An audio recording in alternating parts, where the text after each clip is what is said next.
शिक्षकों, आप लोगों के लिए एक फैसला ऑनरेबल हाई कोर्ट ने दिया था नियोजित शिक्षकों के संबंध में ही कि आप जो हैं नियोजित शिक्षक अब जो हैं वो नियोजित शिक्षक नहीं रहेंगे जो सक्षम नहीं हैं। और इसको लेकर के लगातार आप लोगों के सवाल आ रहे थे और साथ ही जो आपकी नियोजित शिक्षक संस्था परीक्षा हुई है उसको लेकर के भी आपके सवाल आए थे, जिसको मैंने पिछली वीडियो में एड्रेस कर दिया था कि भाई अभी उसकी सूचना नहीं है। हालांकि मैं आपको जो है 1 अप्रैल को बताऊंगा कि आपके फैसले की सुनवाई कब होगी, फाइनल फैसला कब आने वाला है। यहाँ पर एक बड़ी चीज जो सरकार के द्वारा की गई है, सरकार हमेशा तो आपके अगेंस्ट में रहती है, लेकिन अभी आपके स्क्रीन पर एक याचिका दिख रही होगी। इस याचिका के जरिए आप लोगों की नौकरी को सुरक्षित करने का एक नया प्रयास किया गया। ये मामला जो है उस मामले के साथ आप मत जोड़िएगा, जो आपका जो मूल मामला है जो क्षमता परीक्षा से संबंधित है वो मामला अलग है। और ये जो शिक्षक बाहर हो रहा है इसमें जरूरी नहीं है कि जो 8 अगस्त 2021 के बाद जो शिक्षक है उन्हें बाहर किया जाएगा। ये तमाम जो है इसमें क्या चीजें हैं और इसमें कोर्ट में क्या चीजें हुई हैं। हालांकि मैं एक बात स्पष्ट तौर पे कहूंगा कि सरकार ने अपना पक्ष मजबूती से आप शिक्षक नियोजित शिक्षकों के साथ मतलब पूर्ण तरीके से नहीं रखा, क्योंकि बहुत सारी चीजें डिस्क्रिप्शंस हैं जिसको सरकार वहां पे रख के आपकी नौकरी को बचा सकती थी। लेकिन अभी माननीय उच्च न्यायालय का फैसला तो आ गया है, लेकिन अभी आपके पास सुप्रीम कोर्ट का रास्ता खुला हुआ है। तमाम पहलुओं पर मैं आपसे 1 बाय 1 करके बात कर लेता हूं। देखिए, सबसे पहले मैं आपको एक चीज यहाँ से आश्वस्त करूँ, अभी आपकी नौकरी कहीं नहीं जा रही है। थोड़ा सा आप लोग परेशान ना होइए, मैं आपको बताता हूँ क्या क्या चीजें हुई हैं, ठीक है। और चैनल पे अगर नए हैं या पुराने साथी आज तक सब्सक्राइब नहीं किया करके जुड़े रहिए। देखिए, मैं आपको बताता चलूँ कि ये जो फैसला है ये वो था कि अगर किसी शिक्षक के पास, चूंकि पहले जो था 2015 से पहले आपको पता है कि मार्कशीट के ऊपर जो है उसके पहले भी 2015 के पहले भी आपके रिजल्ट के ऊपर आपके मेरिट के ऊपर आपको टीचर की नौकरी दे दी जाती थी। बाद में एलिजिबिलिटी का मैटर आया था केंद्र सरकार के द्वारा और वो लागू हुआ था बिहार में। अभी इसको लेकर के जो याचिका लगी हुई थी उसमें ऑनरेबल हाई कोर्ट ने ये पाया कि चूंकि ये जो शिक्षक 20,000 की संख्या में, जिसमें 17,000 उर्दू टीचर है, 3,000 अन्य टीचर है और अन्य भी बहुत सारे शिक्षक हैं जिनके पास डीएलएड की बेसिक डिग्री नहीं है बच्चों को पढ़ाने के लिए। और इसमें सरकार ये कह रही है कि हमने 2015 से इन लोगों को मौका भी दिया था कि ये लोग कर ले, 8 साल का मौका दिया था कि ये लोग डीएलएड कर ले, एटलीस्ट कम से कम 1.5 साल का डीएलएड कर ले या एमएस डीएलएड कर ले, जिसके जरिए उनके पास पात्रता परीक्षा मतलब पात्रता सर्टिफिकेट हो जाए और फिर वो बच्चों को पढ़ाए।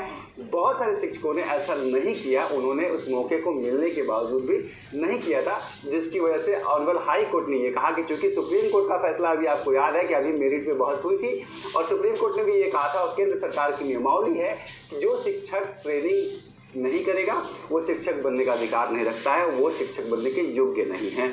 इसी पे फैसला देते हुए ऑनरेबल पटना हाई कोर्ट ने आपको ये कह दिया था कि भैया आपके पास क्वालिफिकेशन नहीं है, इसलिए जो भी टीचर 8 अगस्त 2021 के बाद से अभी तक इतने दिन के बाद भी जो शिक्षक अपनी डिग्री पूरी नहीं किए हैं, जिनके पास पहले से कोई डिग्री नहीं थी, उन्हें शिक्षक बनने का कोई अधिकार नहीं है, उन्हें नौकरी से निकाला जा सकता है। लेकिन ये जो ऑर्डर इंटरप्रेट किया जा रहा है ये नहीं कहा है कोर्ट ने कि इनको बाहर कर दीजिए, उन्होंने राज्य सरकार पर यह फैसला छोड़ा है। उन्होंने कहा कि हमारी नज़र में जो है ये शिक्षक बनने के योग्य नहीं है। अब यहाँ पर सरकार जो है, सरकार ने एक काम ये किया है कि एक याचिका आपके स्क्रीन पर दिख रही होगी, आप उसको ध्यान से देखेंगे तो आपको दिखेगा एक याचिका रिव्यू पिटीशन के लिए फाइल की है, जो कि 72/11/2024 का रिव्यू आप यहाँ पे देखेंगे। 23 मार्च को इसको फाइल किया गया।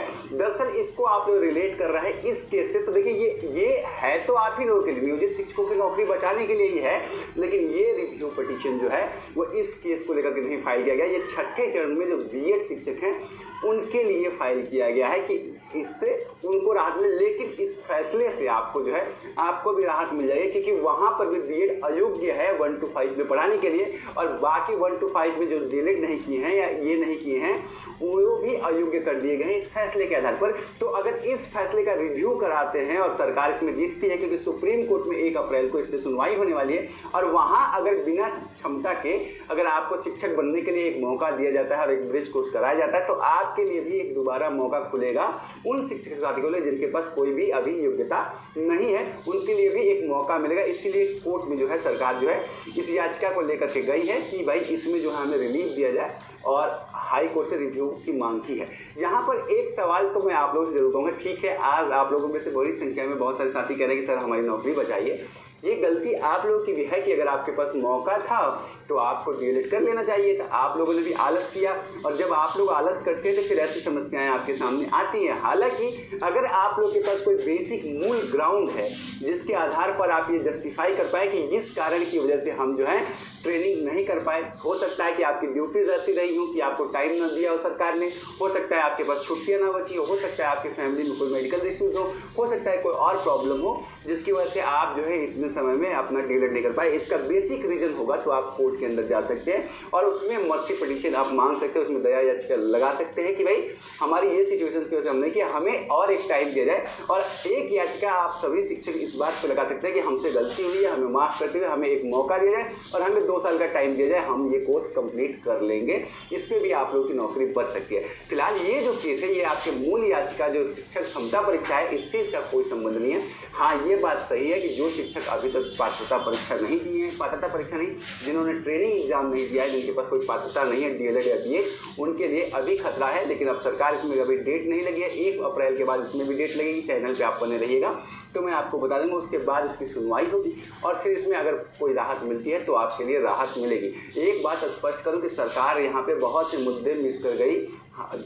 जब आपकी लड़ाई लड़ रही थी उसको बहुत सारे रीजन्स उसने ये क्यों नहीं बताया कि उन्होंने शिक्षकों की फंक्शनिंग कैसे कराई है, शिक्षकों को कितना वक्त दिया है पढ़ने का, शिक्षकों को जो आप कह रहे हैं कितने दिन में कर लीजिए तो आपने उनको छुट्टी दी है क्या कि जाइए आप पढ़ाई कर लीजिए, ऐसा कुछ भी किया है क्या? ये तमाम ग्राउंड से जो आप लोगों की तरफ से नहीं रखे गए और सरकार की तरफ से नहीं रखे गए। फिलहाल यही कंडीशन है कि इसमें जो है आपकी नौकरी पे खतरा इस रिव्यू पिटीशन के जरिए हट सकता है। अगर इसमें जो है आपको राहत मिल जाती है बीएड को तो आपको भी इस ग्राउंड पे आप कोर्ट में जाकर के राहत मांग सकते हैं। फिलहाल के लिए अभी नौकरी नहीं जा रही है, थोड़ा सा रिलैक्स रहिए, देखते हैं क्या होता है। हम लोग भी सरकार से बात करके इसको लेकर के एक एप्रोप्रिएट तैयारी करने की कोशिश कर रहे हैं। अगर कहीं से आपको उम्मीद मिलेगी तो हम लोग भरसक प्रयास करेंगे। उम्मीद करता हूँ आपको जानकारी मिल गई होगी। मिलता हूँ, प्रणाम। तो दोस्तों, जैसा कि हमने आप लोगों से वादा किया था कि सुप्रीम कोर्ट से संबंधित या पटना हाई कोर्ट से संबंधित कोई भी अपडेट आएगी न्यूज़ शिक्षकों के पक्ष में तुरंत आप तक पहुंचाने की कोशिश करेंगे। ऐसे में हमारे भाई अमित पांडे जी लगातार शिक्षक अभ्यर्थियों के साथ कंधे से कंधा मिलाकर आगे बढ़ रहे हैं। कोई भी अपडेट होती है, देखिए वो एक एडवोकेट हैं, इसके नाते भी उनका फ़र्ज़ बनता है कि सच्चाई को सामने लाएं और पटना हाई कोर्ट में जो भी कुछ होता है सीधे उसका अपडेट जो है वो देते हैं वो। तो तहे दिल से धन्यवाद अमित जी का, जो कि हमारे दर्शकों को लगातार सही और सटीक खबरें जो है वो पहुंचा रहे हैं चैनल के माध्यम से। तो आप सभी को मैं यही कहूँगा कि जो भी शिक्षक अभ्यर्थी हैं जो लंबे अरसे से इस इंतज़ार में हैं कि कब तक उनका जो है नियोजन और ऐच्छिक स्थानांतरण राज्यकर्मी ये तमाम जो सुविधाएं हैं मिलेंगी, तो वो दिन अब दूर नहीं हैं। और 1 अप्रैल को भी पटना हाई कोर्ट में सुनवाई होने जा रही है और उम्मीद करते हैं कि सुनवाई में कुछ अच्छा ही देखने को मिलेगा। तो बस मैं आप सभी को यही कहूँगा कि आप एकजुटता का परिचय दीजिए, वीडियो को अधिक से अधिक